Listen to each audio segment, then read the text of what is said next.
제가 몸이 좀 불편한 데가 있어가지고 치료를 받으러 갔는데요.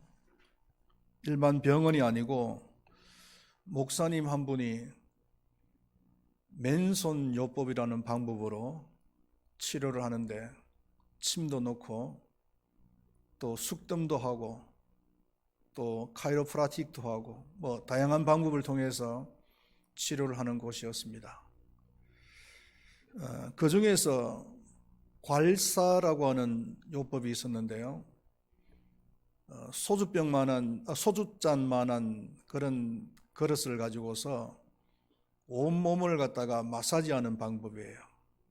피가 벌겋게 멍이 들 정도로 마사지를 하는데 얼마나 아픈지 제가 태어나서 그렇게 고통을 느껴보기는 처음이었습니다.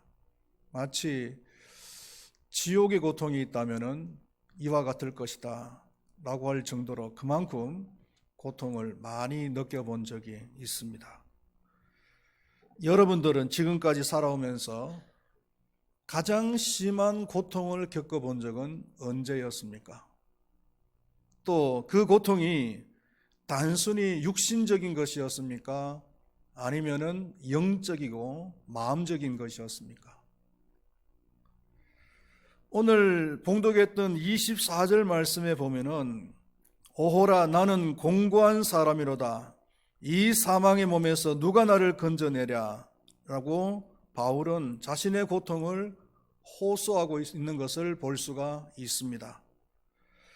이 사망의 몸에서 나를 건져내랴 라는 이 말은 죽을 고통이다 라는 뜻이고, 공고하다는 말은 영어 단어에서는 레치라고 했는데 이 단어의 뜻은 심한 고난을 받는 아니면은 가책을 받고 있는 이라는 뜻입니다. 그리고 이 말은 육체적인 고통을 말하는 것이 아니라 정신적이거나 영적인 고통을 말하는 단어입니다. 정리하면은 바울은 지금 영적인 고통을 당하고 있는데 그 고통이 어느 만큼 크느냐 하면은 죽을 만치 심한 고통을 당하고 있다라는 것을 얘기하고 있는 것입니다. 그렇다면 바울은 무엇 때문에 이런 영적 고통을 받고 있는 것입니까? 15절 말씀을 우리 다 같이 한번 읽어보겠습니다. 내가 행하는 것을 내가 알지 못하노니 곧 내가 원하는 것은 행하지 아니하고 도리어 미워하는 것을 행함이라. 또 19절 말씀 읽어보겠습니다. 내가 원하는 바 선은 행하지 아니하고 도리어 원하지 아니하는 바 악을 행한도다. 또 23절 말씀 읽어보겠습니다. 내 지체 속에서 한 다른 법이 내 마음의 법과 싸워서 내 지체 속에 있는 제 법으로 나를 사로잡는 것을 보는도다. 새 성경 구절을 읽었는데요, 이 새 성경 구절 안에서 우리가 발견할 수 있는 것은 그 바울의 고통이 무엇이냐는 것을 우리가 발견할 수 있는데, 쉽게 이야기하면은 예수를 믿는 사람으로서 선을 행해야 되는데 선을 행하지 아니하고 악을 행하고 있는 자신의 모습을 발견하는 그 고통이에요. 다시 말하면은, 한 번 더 이야기하면은, 우리 하나님을 믿는 사람들은 하나님을 믿기 때문에 선을 행하면서 살아야 되잖아요. 그런데 선을 행해야 될 내 자신이 선은 행하지 아니하고 도리어 악만 행하면서 살아가고 있는 그 자신의 모습, 그것을 보면서 고통을 호소하고 있는 거예요. 사람의 마음 속에는 두 가지의 본능이 있다라고 말을 하고 있습니다. 본문 말씀 속에서는 두 가지의 법이라고도 말을 하는데요, 하나는 선을 행하고 싶어하는 본능입니다.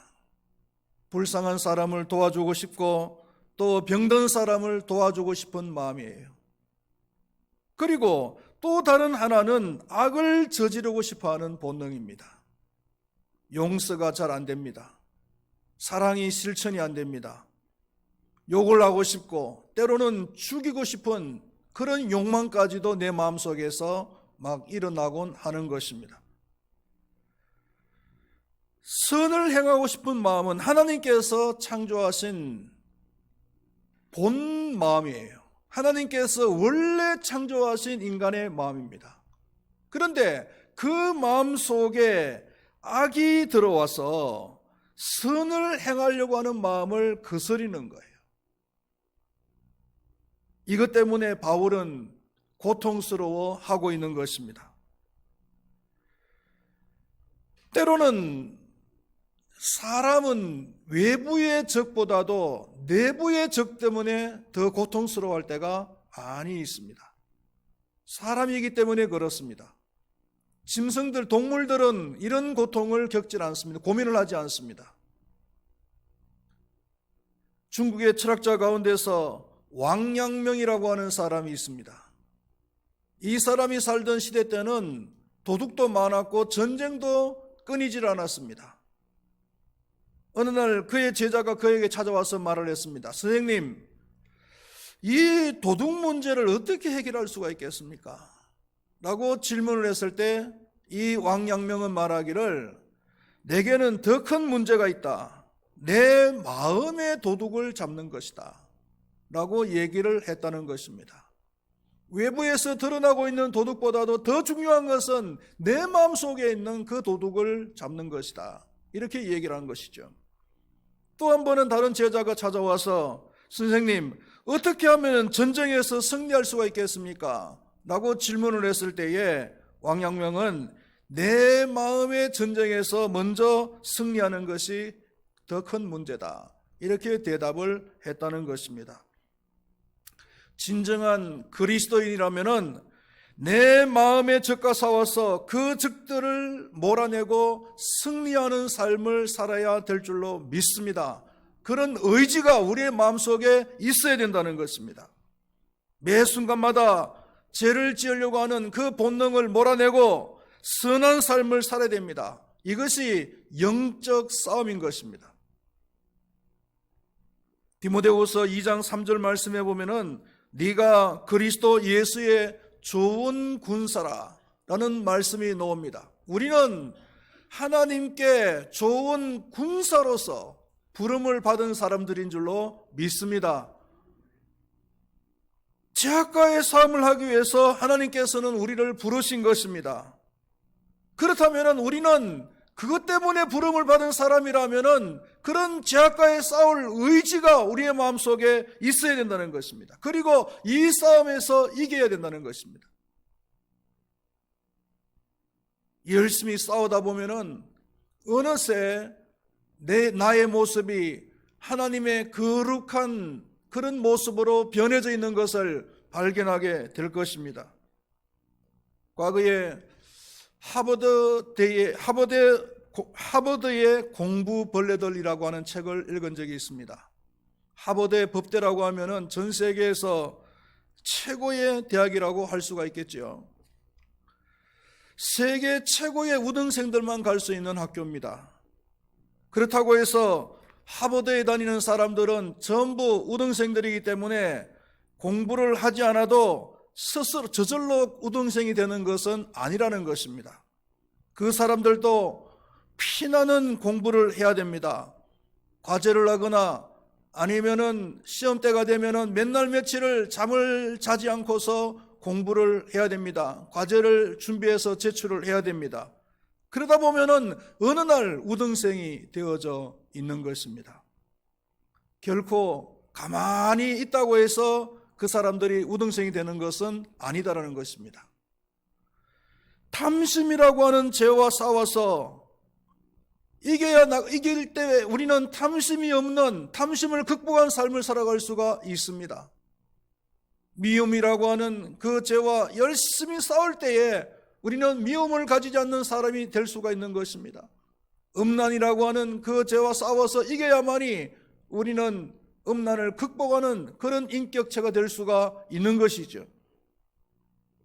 적당히 싸워서 되는 것이 아니라 피나는 싸움을 해야 되는 것입니다. 탐심, 미움, 그리고 음란, 이 세 가지만 없어도 그 사람의 인격은 대단히 훌륭하다라고 말할 수가 있을 것입니다. 이 밖에도 계속 죄와 싸우다 보면은 하나님이 기뻐하시는 거룩한 모습에 우리는 도달해 있는 것을 발견하게 될 것입니다. 그렇다면 승리하는 삶을 살기 위해서는 우리가 몇 가지 알아야 되는데, 그 중에서 한 가지가 뭐냐면은 율법의 기능을 알아야 됩니다. 로마서 7장 7절 말씀에 율법은 죄를 깨닫게 한다라고 말을 했습니다. 율법으로 말미암지 않고는 내가 죄를 알지 못하였으니, 거꾸로 이야기하면은 율법 때문에 우리는 죄를 알게 되었다는 것입니다. 하나님께서는 이를 위해서 율법을 우리에게 주신 거예요. 우리 교회가 초창기에 라오스를 갈 때에 저는 라오스에서 한 깜짝 놀란 경험이 있는데요. 그 시내에서 조금 벗어나서 선교사님이 갑자기 저보고 운전을 한번 해보지 않겠느냐고 그런 이제 요청을 하더라고요. 그래서 뭐 국내에서 운전을 뭐 계속 했으니까, 그리고 차선 방향도 같은 방향이니까 해도 되지 않겠느냐 싶어가지고 운전대를 제가 잡았습니다. 시내가 아니고 야외니까, 시외니까 뭐 얼마든지 가능하리라고 생각하고 운전대를 잡고 운전하고 쭉 달려나가는데, 맞은편에서, 제가 운전하고 있는 그 방향의 맞은편에서 오토바이하고 차가 정면으로 달려오는 거예요. 어디까지 달려오느냐 하면은 거의 제가 운전하고 있는 차 한 10m까지 그냥 달려오더라고요. 얼마나 놀랐는지, 으악! 하고는 차를 멈췄었는데, 그냥 오토바이하고 차는 아무 일 없었다는 듯이 샥 피해서 가는 거예요. 그래서 제 입에서 뭐가 나오겠어요? 10원짜리가 나오는 거죠. 저런 죽일 놈들 운전을 딴 식으로 하냐고 막 그냥 욕을 갖다가 막 했어요. 그랬더니 선교사님이 웃더라고요. 왜 웃냐 그랬더니, 목사님, 라오스의 도로는 중앙분리선이 없습니다. 중앙분리선이 없거나 아니면은 중앙분리선이 점선으로 되어 있다는 거예요. 그렇기 때문에 언제든지 상황에 따라서 이 중앙분리선을 넘어도 죄가 아니라는 거, 잘못이 아니라는 거예요. 그렇기 때문에 그 사람들은 아무런 죄의식 없이, 뭐 죄가 아니니까 실제로 죄의식 없이 중앙분리선을 갖다가 마음껏 넘나드는 거죠.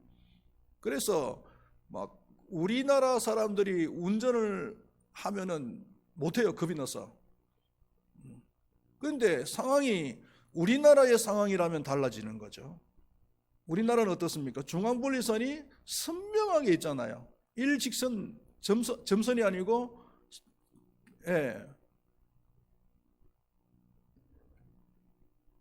선으로 나와 있기 때문에 넘어가면 안 된다라고 하는 것이 우리나라의 교통법이잖아요.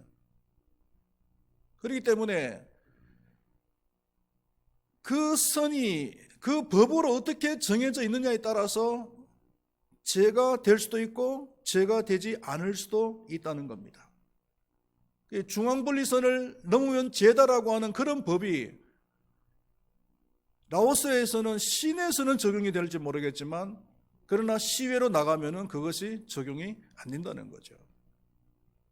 하나님께서 우리에게 율법을 주신 목적이 이와 같다는 거예요. 율법이 없을 때는 모르겠어요. 없을 때는 도둑질하고 미워하고 간음하고 남을 죽이고 그것이 죄라고 생각하지 않겠지만은, 율법을 준 이상은요, 모든 사람들이 죄라는 사실을 갖다가 깨닫게 만든다는 거죠. 7장 9절 말씀해 보니까, 전에 율법을 깨닫지 못하였을 때는 내가 살았더니 계명이 이름에 죄는 살아나고 나는 죽었도다, 이렇게 말씀을 하고 있습니다. 율법을 제대로 깨달은 사람은 나는 죽을 수밖에 없는 죄인이라고 진실로 고백을 하게 됩니다. 그러나 율법을 제대로 깨닫지 못한 사람은 자존심을 내세우고, 아니면은 죄를 이야기하면은 기분 나빠하는 거죠. 자신의 의만 자꾸 드러내려고 하는 것입니다. 바리새인들을 보십시오. 율법을 제대로 깨닫지 못하니까 자신들의 의만 자꾸 드러내려고 하는 거예요. 그래서 죄를 이야기하면 기분 나빠하는 거죠. 진실로 율법을 깨달은 사람은 어떤 죄를 이야기하더라도 감격으로 동의를 합니다. 죄와 관련되어진 찬송을 부르면서 감격적으로 울고, 예수 그리스도와 관련되어진 찬송을 부르면서도 우는 거예요. 감격이 있었어.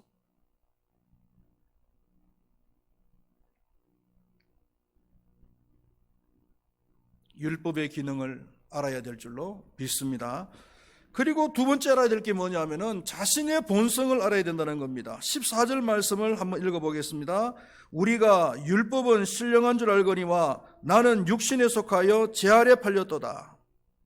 제 아래 팔린 우리의 본성이라고 말씀을 하고 있습니다. 다시 말하면은 죄의 종이 된 본성이라는 거죠.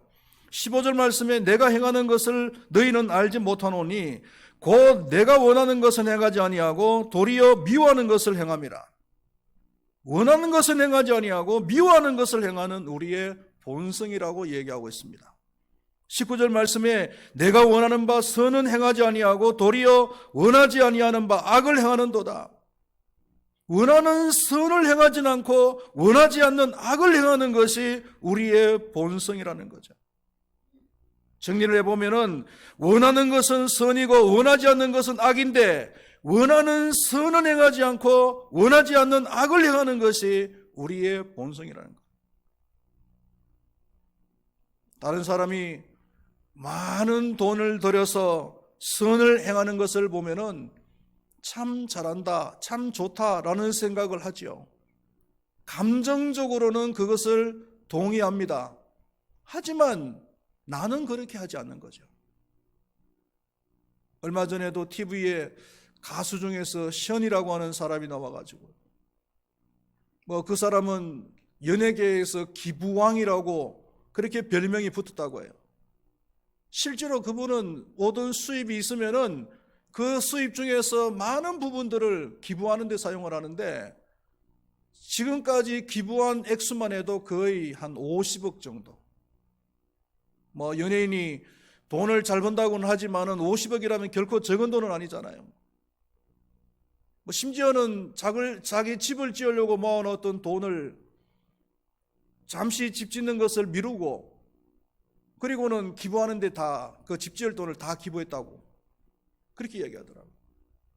그리고 지금은 또 난치병 환자들을 위한 병원을 지금 지으려고 계획을 하고 있고, 거의 돈도 다 모아놓은 상태라고 이야기하고 있더라고요. 그것을 보면서 마음속에 많은 도전이 됐죠. 야, 참 잘한다. 그분도 크리스찬이에요. 방송이니까 크리스찬인 얘기는 못하지만은 우리가 알고 있는 대로 그분은 크리스찬이고 예수 믿는 사람이에요. 마음으로는 동의를 하지만은, 그러나 행동은 따라하지를 못하는 것이 우리의 모습이잖아요. 이게 우리의 본성이라는 거죠. 우리는 본성대로만 살아가면은 소망이 없는 사람들입니다. 세 번째로 알아야 될 것은 예수님의 구원을 알아야 된다는 겁니다. 24절 말씀에 오호라 나는 공고한 사람이로다. 이 사망의 몸에서 누가 나를 건져내려고 했는데, 만약에 이 바울의 탄식으로만 끝나버린다면 인간은 너무나 비극적이겠죠. 실제로 하나님을 믿지 않는 사람은 이런 비극적인 탄성으로만 끝납니다, 인생이. 그러나 25절 말씀을 읽어봅시다. 25절 말씀 시작. 우리 주 예수 그리스도로 말미암아 하나님께 감사하리로다 됐습니다. 탄식으로만 끝나는 것이 아니라 감사가 나오는 거예요. 왜 감사가 나오는 것입니까? 예수 그리스도가 계시기 때문에 감사가 나오는 거예요. 그렇다면 왜 감사를 할 수가 있는 겁니까? 예수 그리스도께서 하신 일이 무엇이길래 우리가 탄식으로 끝나는 것이 아니라 감사로 끝날 수가 있는가라는 것입니다. 첫 번째로는 예수 그리스도께서는 죄악의 형벌에서 우리를 완전히 이미 구원하셨다는 겁니다. 우리는 더 이상 사망, 즉 지옥의 권세에 놓여 있지 않습니다. 지옥의 권세에서 완전히 해방된 줄로 믿습니다. 우리 예수 믿는 사람들은 절대로 지옥 갈 일은 없다는 거예요. 어떤 일이 있어도 우리는 지옥 가는 것이 아니고 천국에 가는 줄로 믿으시기를 바라겠습니다. 두 번째로는 죄악의 세력에서 우리를 구원하신다는 겁니다. 우리가 죄에서 해방이 되어져서, 지옥의 권세에서 해방이 되어져서 천국으로 갈 수밖에 없는 이제 인생이 되어버렸지만, 그럼에도 불구하고 이 세상 살아가는 동안에는 이 죄의 세력에서 완전히 해방될 수는 없습니다. 그렇기 때문에 우리는 이 죄와의 싸움을 끊임없이 해야 되는 것입니다. 이것이 성화의 과정이라고 말을 합니다.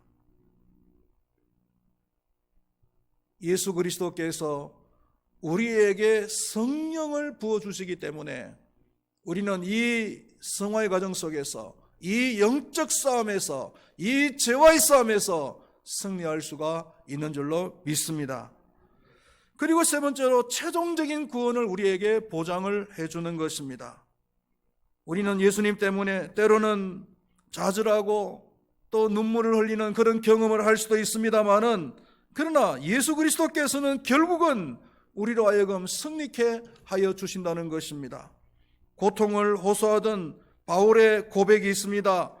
로마서 8장 37절 말씀에 보면은, 그러나 이 모든 일에 우리를 사랑하시는 이로 말미암아 우리가 넉넉히 이기느니라. 할렐루야. 넉넉히 이기느니라.